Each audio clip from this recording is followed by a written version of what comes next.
All right, welcome back to Problem Solver Politics. I am your host, Cardon Ellis, with Cody the Oracle. Hey, everyone. And today, what are we talking about, Cody? There's an effort or a question mark about abolishing the Electoral College, and this has showed up on Andrew Yang's radar enough that he's commenting about it. This kind of stuff freaks me out. What are we talking about today? Well, I think sparked mostly right now by the idea of just coming up as we spoke about earlier today.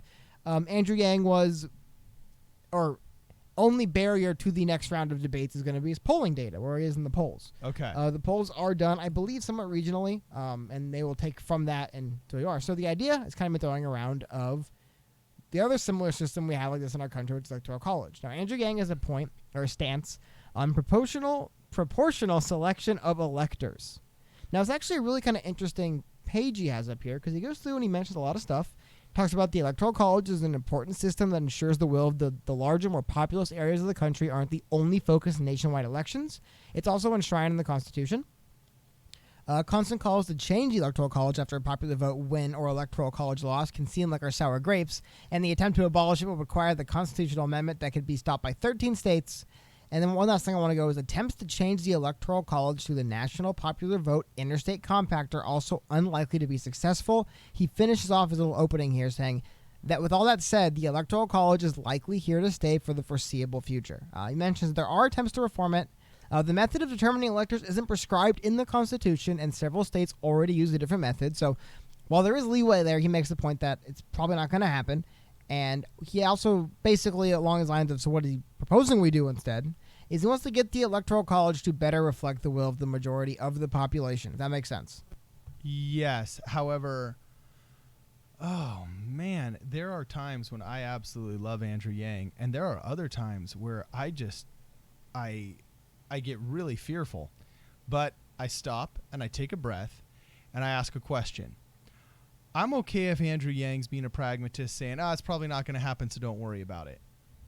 But I'm uncomfortable with somebody that says, I'd like it to happen, but it's probably not going to happen, so don't worry about it. Well, he does basically. And this whole talk about changing tried and true constitutional barriers to tyranny, poverty, and the cyclical mobocracy that has made it so that Europe, for example, France, has had 14 constitutions in the same amount of time that we have had one. This massive leftist push to stack the Supreme Court, to eliminate the Electoral College, and to get rid of all of these barriers really, really worries me. This is revolution crap, not just how do we bicker over how we spend a surplus of tax dollars. This is how do we stop tyranny from happening. Hold on. Before we get into tyranny and the leftists and their conspiracies. No, about I'm the not Supreme a conspiracy Court. theorist. There's this huge movement right now that is the National Popular Vote movement. Well, hold on. Hold on one second. That has nothing to do with the Supreme Court. I don't know where you and leftists stacking the Supreme Court is coming from. But it's been the last few times he keeps coming up. I'm not a freaking conspiracy theorist. You're right. You just think that with no evidence that the leftists are stacking the Supreme Court. No, they want to multiple times. With what evidence? Oh my gosh. Are you reading their minds? Next video. No, there's been so much chatter about this. Hey, you know who else is accused of stacking the Supreme Court like this month? The Republicans. No, not by stacking. That's appointment, which is the presidential duty according to the Constitution. Okay, so now I'm talking about changing the Supreme Court from being a court of 7 dudes to being 12. Which, again, I don't want to get into this, but they have changed the Supreme Court before. That's nothing crazy. But all that aside, what I wanted to bring up in the first place was that, Andrew Yang pretty much agrees with you. And he says that this... Here we are, May 19th, 2019. 2010 Democrats pushing for increasing the number of Supreme Court justices. I guarantee you could find articles suggested by Elizabeth Warren. Okay, but I guarantee you there's articles about how the Republicans do the same thing. It's not it's stacking nonsense. The Supreme Court through appointments. I'm talking about changing the number. You're right. It's semantics. They have different methods for the same goal, and that's what we're going to argue about. No, thank you. Anyway, going back to what we're talking about, Andrew Yang agrees with you, saying that he's not going to spend too much time on something that is almost certain to be impossible to pass, as it's against the interests of many states. I think that was the interesting thing to kind of highlight here that I wanted to kind of bring up in this, is that Andrew Yang is again, being pretty logical here, and he acknowledges that a lot of Democrats want to get rid of the Electoral College. He acknowledges there is some issues with it, which there are. One thing I want to highlight very quickly, though, and this is something that was brought up a lot, of course, after 2016, where Hillary Clinton did win the general election. But one thing I want to show is when you look at the actual numbers of just how many votes they got in this popular vote. Sorry, 1 second here. Hillary Clinton and Tim Kaine received 65 million or 65.8 million. Yes. Donald Trump and Mike Pence received 62.9 million. Yes. 63. So that is obviously lower. How much lower is it exactly? It is about 2.8 million. Okay. Now I want to flip over to another or more localized result, state of California. Yes. In the state of California, this is an intriguing graph. Okay. Hillary Clinton received 7.3 million votes, and Donald Trump received 3.9 million votes. So, if we just do some math here, which I'm not doing using a calculator for, that's 3.4 million votes. Now, I know there's a lot of numbers, I don't like talking about numbers, but essentially we have a electoral college, we have things like this, so California can't pick the president. If we relied on the popular vote in 2016, California would have picked the president by about 600,000 votes. Now, again, if there was a popular vote, perhaps there would have been different campaigning, there would have been different strategy. I'm trying to highlight that.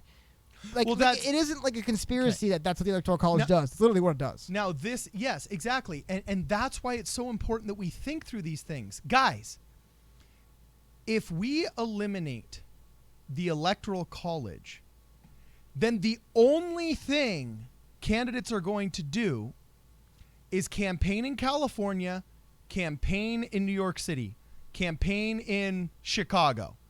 And once you've gotten these massive population centers satisfied and the urban area is completely satisfied, the rest of us become Pan Am and the freaking Hunger Games.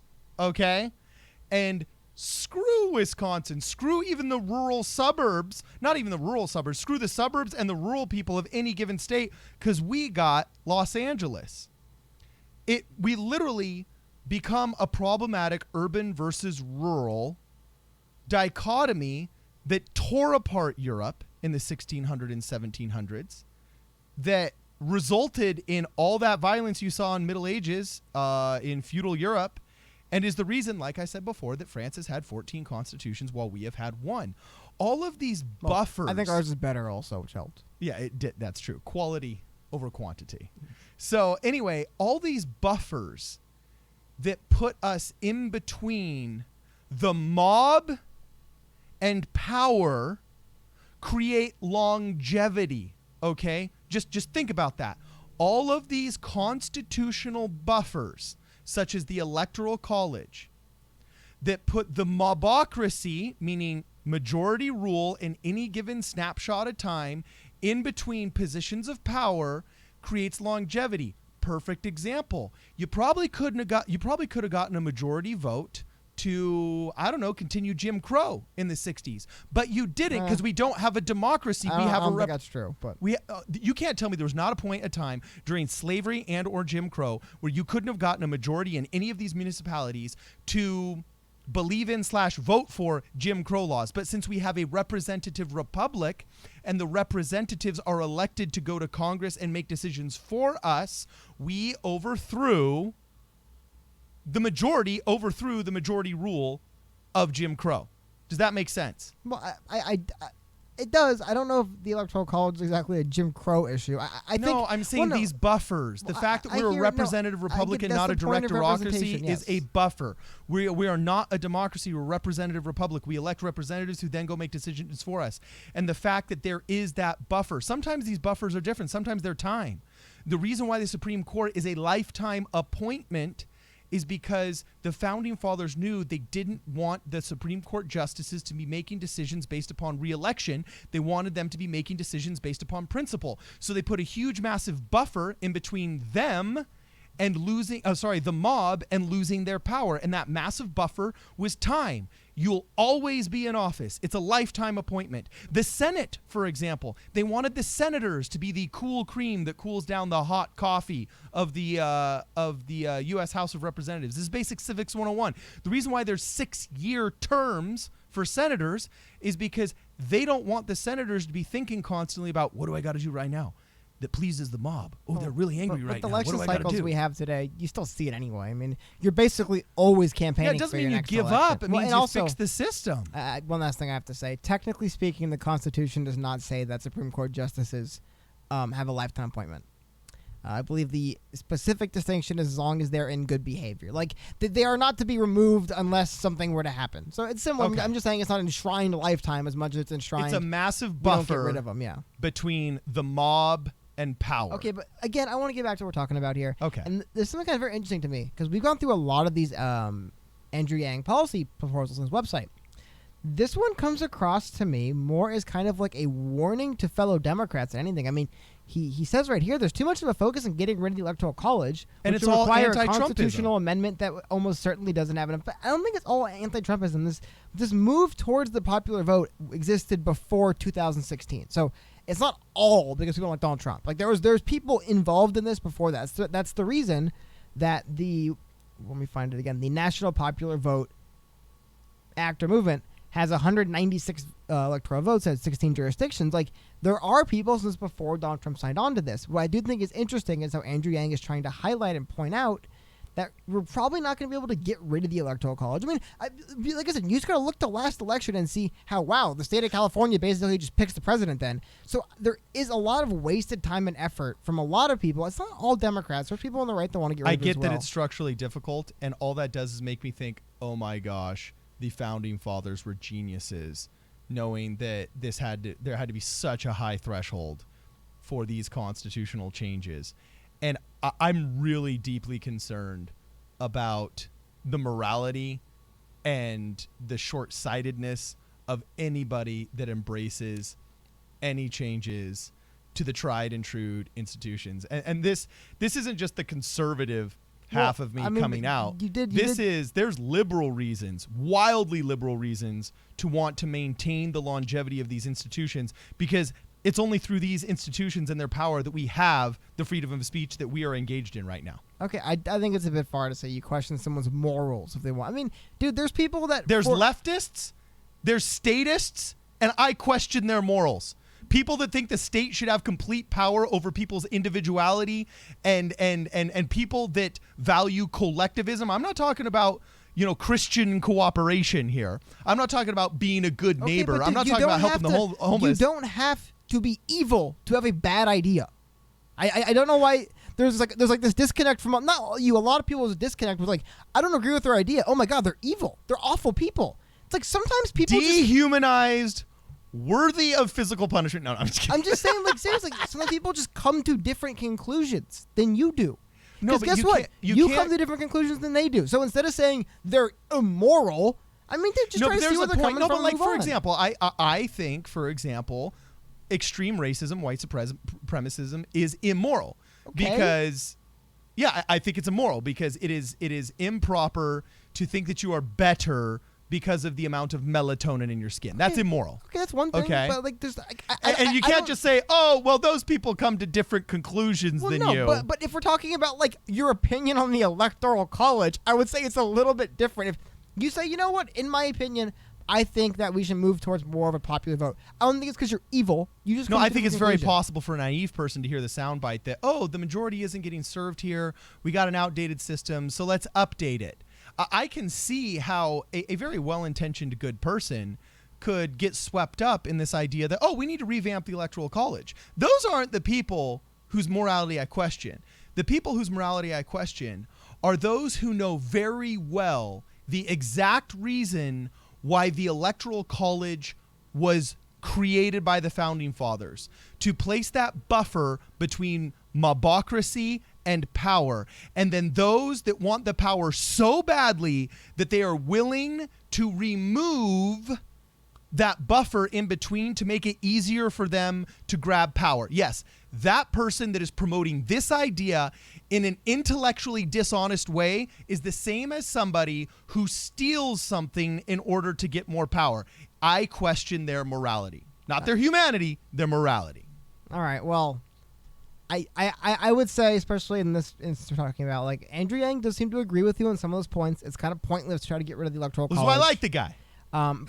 Again, I would say I do think there's people that want to get rid of that aren't evil. Again, it's also worth pointing out that all getting rid of the Electoral College, the way it's being proposed, the way I see it would functionally do would change is the way presidential campaigns are ran. That's it. I think Donald Trump probably could have got another 700, 800,000 votes nationally if he really campaigned for them. Well, even more than that. Come on, let's be honest. If you go into New York City, do you think everybody in New York City is just a bunch of coastal elites with PhDs and with master's degrees that are going to be voting Democrat? No. If he started throwing his rock concert style of rally and was filling Madison Square Garden and the Jets Stadium and every other venue in New York City, you don't think he couldn't pull another 1 million votes out of the state if he started doing the same thing in the Chargers Stadium, in the LA Rams Stadium, if he started filling Angels and Dodgers Stadium with his rallies in California? You don't think he couldn't pull and squeeze another 2 or 3 million votes out of California either? There's no question that a celebrity candidate like Donald Trump couldn't squeeze out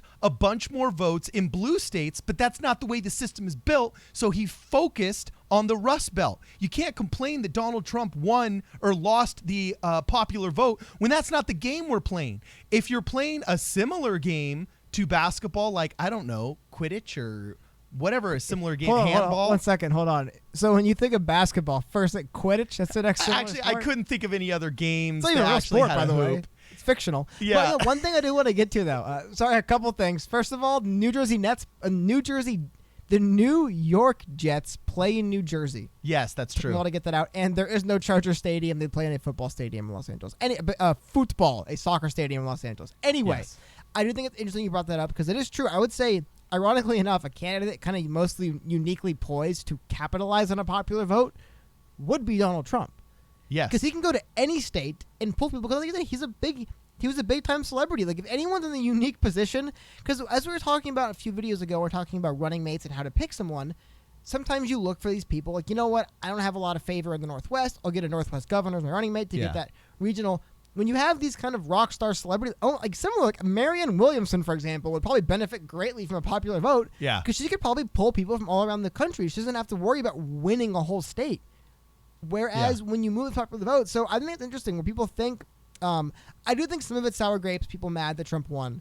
Because when you really sit down and look at it, I think mostly blue states will get hit the hardest by this. Some of it? No, all of it. Like here in California, we're dealing with these psychos that want California to secede.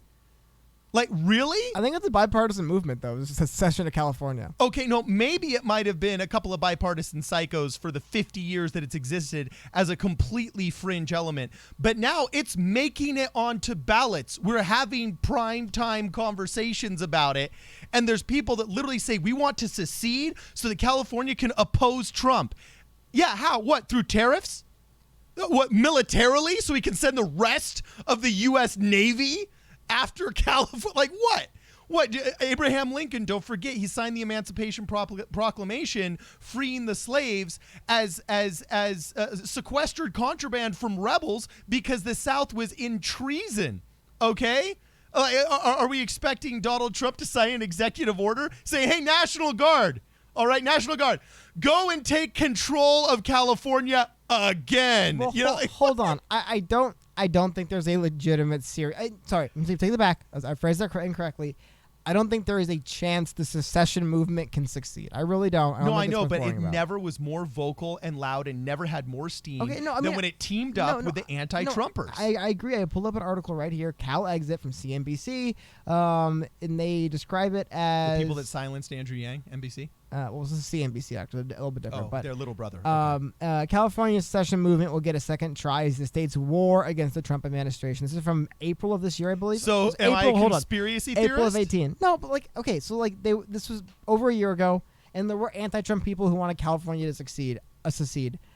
I don't think it was very serious. As you stated, I don't think, because we'd immediately become a foreign nation that borders the United States of America. So we'd actually be a foreign nation that borders the United States of America and Mexico. So we'd immediately need to get our foreign policy underway. But so I don't think it's realistic. I don't think it's going to happen. Who's going to be the ambassador to the United States from California? Alyssa Milano? No, who would? That's actually, you know what? We can almost do a video on that real quickly. Who would be the ambassador? The ambassador to the United States for California? Nobody reasonable because we just seceded. Oh, hold on. Kobe Bryant. Actually, LeBron James. But he's from Cleveland. Come on. No, we need a local. Well, Kobe Bryant's not from Los Angeles either. He plays here. I nominate a local who I happen to really like, Robert Downey Jr. I find him to be a reasonable man with a good code of ethics, who I think could wheel and deal with the U.S. Senate and the other ambassadors, and if not, just he just hits them, Iron Man I style. don't think it's a good one. I'm not on board with Robert Downey Jr. as our ambassador. Okay. I still think a sports star. You can actually now they're more polarizing. More people like Iron Man in the East Coast than like Kobe Bryant. So That's what I'm talking about, bro. anyway, just to wrap up here, we're going a little bit long here, but just to wrap up. So the reason why I wanted to bring this point up is because it really was interesting to me that Andrew Yang. We were talking the other day about his ability to hit the polls hard enough to make it to the debate stage. I think reading through stuff like this, it tells me that he is serious about winning this election. And I think I've seen a lot of stuff online in general. As Andrew Yang picks up steam, people are kind of questioning where he lies on progressive issues because he's kind of made it known. I think this is kind of another thing in that long line of kind of acts by Andrew Yang where he's showing like, look, I don't agree with how they're going about things.